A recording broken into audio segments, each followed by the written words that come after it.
Amigas e amigos, canal do Xavier, eu sou o Xavier. Gente, não é fácil chegar aqui, fazer um vídeo e falar de coisas ruins. Falar que a perspectiva para o futuro mais próximo é ruim. Mas os sinais são muitos. Na questão econômica, por exemplo, o que se afirma, o que os órgãos de mídia que se dedicam a questões econômicas repercutem direto notícias sobre a recessão que já está em curso e que vai se aprofundar. E esses avisos, essa repercussão dessas notícias já acontece desde abril, ou antes até, né? No final do ano passado já se começaram a falar. Mas nesse ano nós tivemos vários fatores, né? Em fevereiro começa a guerra na Ucrânia, logo vem as sanções, a pandemia que parecia que estava terminando, ela está dando aí sinais de que não terminou e que pode até se intensificar. Isso está afetando lá na China, né? Porque a China já fez lá umas paralisações, pode ser obrigado, o governo pode entender que deve fazer outras. Na Europa a situação também não está muito fácil com relação à pandemia. Em Portugal houve um aumento muito grande de casos. Estou vendo uma matéria aqui de hoje de que as internações aqui no Brasil, em São Paulo, nomeadamente falando, aumentaram muito casos de Covid, e a coisa do abandono da máscara parece que não vai para frente. A gente vai ter que retornar a usar máscara pelo menos em locais fechados. Isso é o que se prevê até agora. Pode ser até que a coisa, né, alcance um patamar mais elevado. E aí vem os negacionistas, aqueles que dizem que não, olha que adianta, tomou a vacina não está fazendo efeito e tal.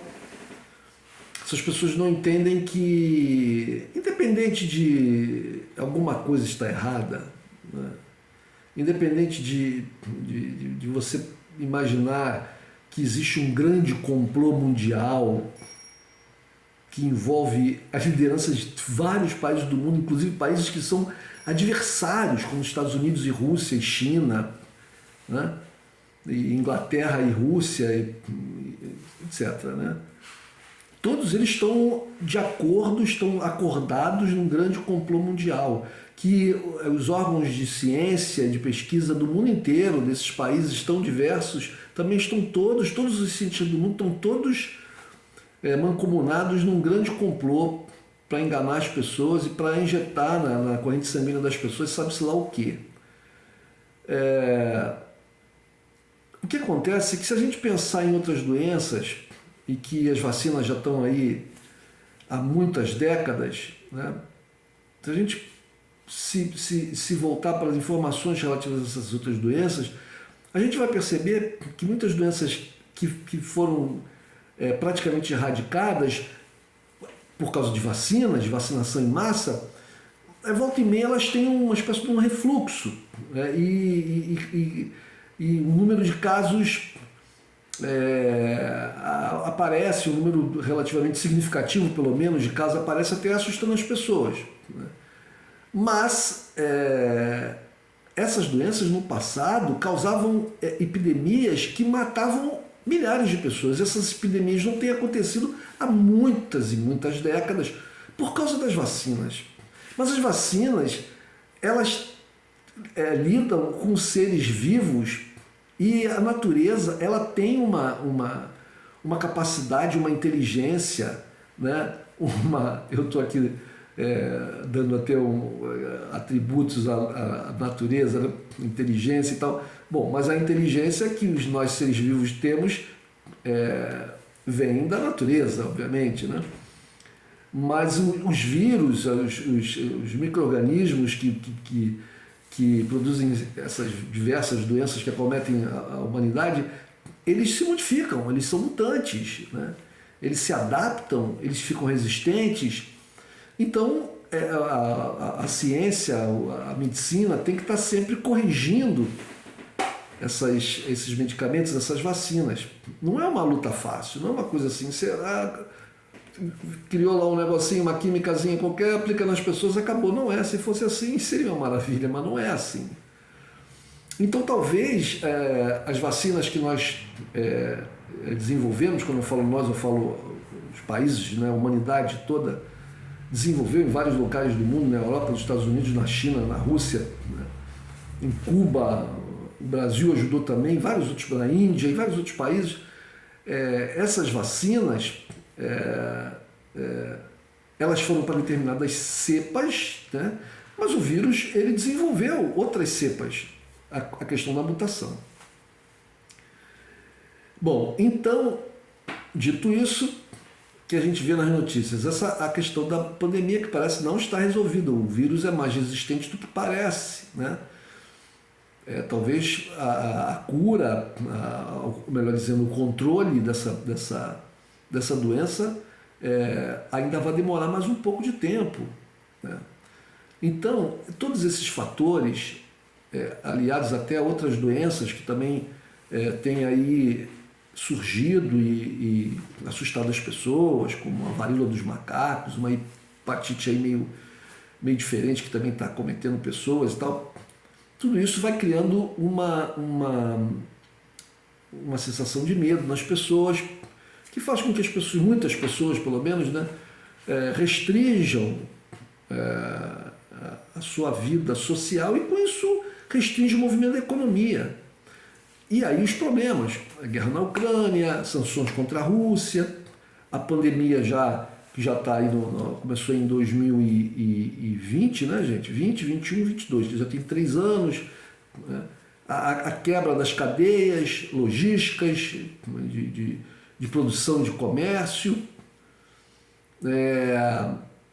Essa busca por parte do eixo Washington-Londres de recriar uma espécie de uma guerra fria e dividir o mundo de novo como o mundo era na época de Estados Unidos e União Soviética. Tudo isso vai indicando que, pelo menos no campo da economia, as coisas não vão bem. Então, vocês vejam, por exemplo, já em abril, o Goldman Sachs, né, ele avisava que havia um risco uma chance de pelo menos 35% dos Estados Unidos entrar em recessão.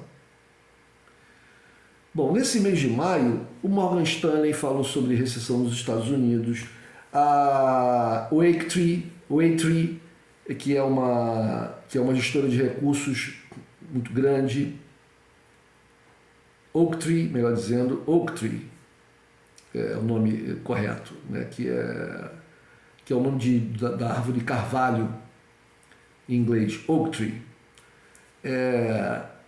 O Banco Mundial está falando sobre recessão nos Estados Unidos e isso vai repercutir no mundo inteiro. Os Estados Unidos, mesmo estando em processo de decadência, e aqui não é uma torcida minha, isso é um fato, né?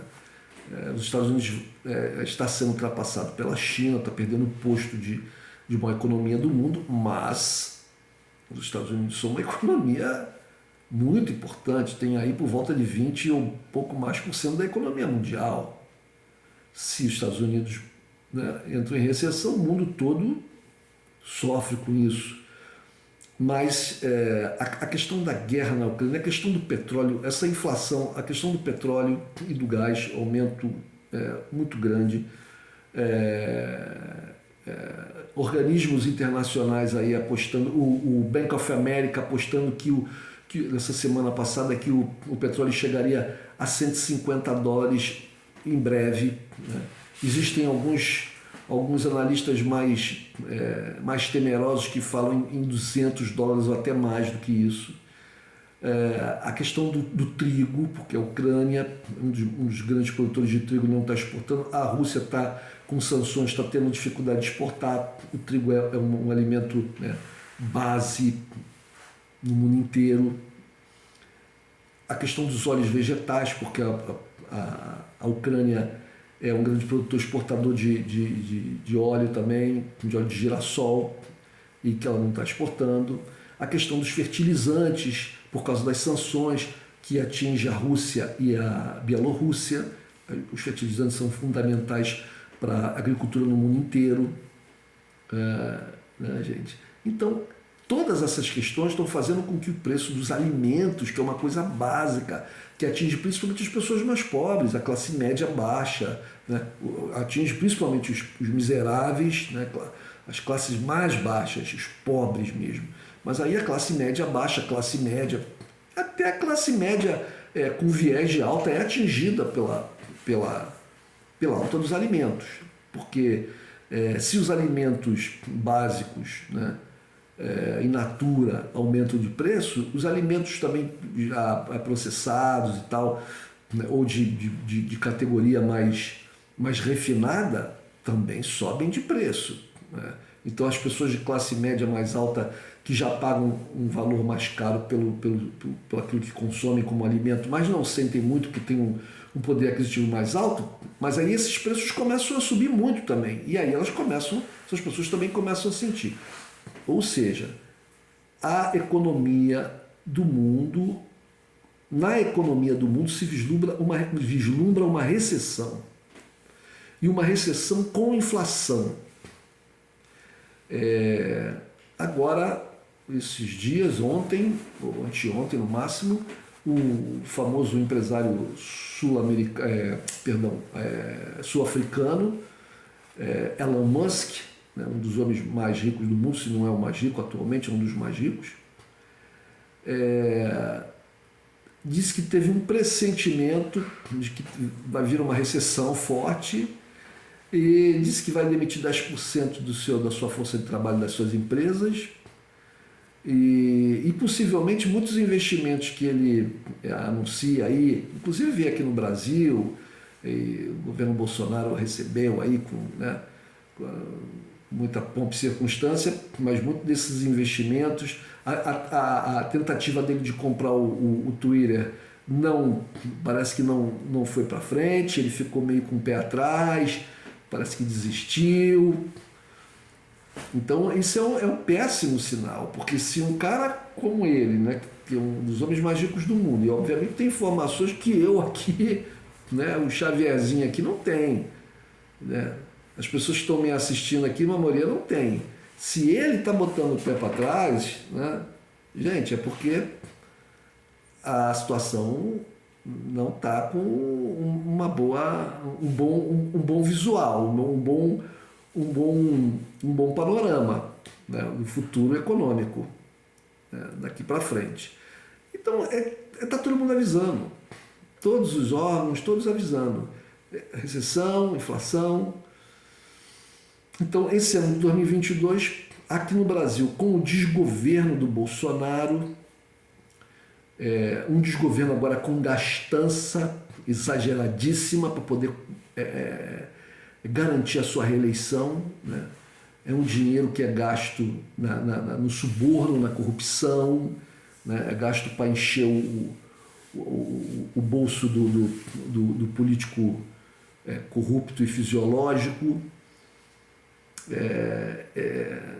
Esse dinheiro ele não necessariamente ele mexe com a economia, ele dá obviamente qualquer dinheiro que você joga na economia dá ali uma inflada, né, um gás na economia, mas quando é um dinheiro que é gasto dessa forma, privilegiando uma casta, ele não se distribui de forma eficiente pela população e não gera frutos, e essa injeção de energia ela não perdura, porque essas pessoas que pegam o grosso dessa corrupção, eles seguram o dinheiro para eles, né?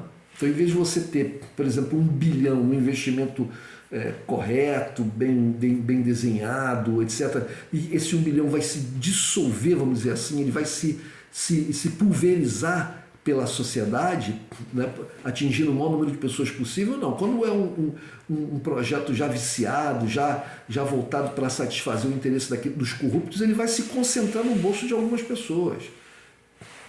A parcela dele que vai ser distribuída vai ser uma parcela menor, vai ser uma parcela de enganação para as pessoas, e uma boa parte vai ficar no bolso desses agentes da corrupção. Então, com esse governo a gente tá mal, tá mal. E a eleição é em outubro, sim, mas o próximo governo só toma posse em janeiro. Então nós estamos em junho, nós temos aí 6 meses, 7, contando com junho, julho, agosto, setembro, outubro, novembro, dezembro. Temos 7 meses ainda o Brasil nas mãos desse capiroto aí e seus asseclas, né? Então, gente, o que eu posso falar? Olha, não façam. É como diz o ditado, né? Canja de galinha não faz mal para ninguém. Eu não sei, canja de galinha é uma coisa que tem muita gordura, talvez faça. Mas vamos me basear no ditado.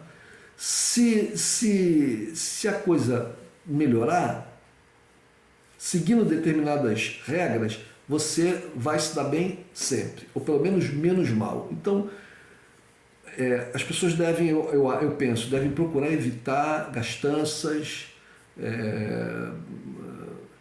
com coisas supérfluas, devem procurar ter uma reserva de dinheiro, investir em coisas que possam dar um resultado, de preferência a curto, médio prazo.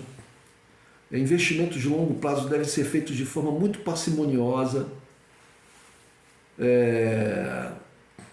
Investir na melhoria da sua capacidade de gerar renda, de produzir mais, né? Então, claro, não vamos parar de pagar aquele curso, aquela escola boa para o filho, não é isso que eu estou falando. Mas aquele troca de carro, aquela reforma na casa, que não é uma coisa essencial, né? Aquela festa de 15 anos do filho fechando, isso não tem sentido, gente. Isso não tem sentido.